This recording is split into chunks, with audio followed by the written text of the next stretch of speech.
Supreme court के पूर्व justice अभय S ओका के हालिया बयान ने राजनीतिक गलियारों में नई चर्चा छेड़ दी है। उनके इस बयान को सीधे मोदी सरकार और बीजेपी से जोड़कर देखा जा रहा है। जस्टिस ओका ने बिना नाम लिए कहा कि भारत का संविधान कहता है कि हर एक नागरिक को वैज्ञानिक सोच विकसित करना चाहिए, लेकिन इस देश में आज भी राजनीतिक दल और नेता धर्मों को खुश करने में लगे हैं। वो अंधविश्वासों के खिलाफ बोलने वालों का समर्थन करने के बजाय उन्हें निशाना बना रहे हैं। जस्टिस ओका नई दिल्ली में इंडिया इंटरनेशनल सेंटर में 16वें वीएम तारकुंडे मेमोरियल व्याख्यान को संबोधित कर रहे थे।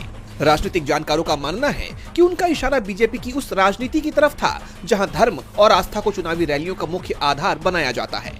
उन्होंने कहा कि नेता अंधविश्वास के खिलाफ बोलने वालों को धर्म विरोधी बोलकर चुप करा देते हैं, जो कि गलत है।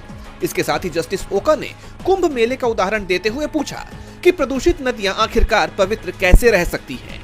उनकी ये बात इसलिए राजनीतिक रूप से अहम मानी जा रही है क्योंकि बीजेपी कुंभ के आयोजन का जिक्र कर अपनी ही पीठ थपथपाती रहती है। इसके साथ ही उन्होंने नासिक में अगले कुंभ मेले के लिए सैकड़ों दशक पुराने पेड़ों को काटे जाने की हालिया खबर पर भी प्रकाश डाला। उन्होंने कहा, धर्म के नाम पर की गई कार्रवाई संवैधानिक अधिकारों या पर्यावरणीय कर्तव्यों को ओवरराइड नहीं कर सकती है।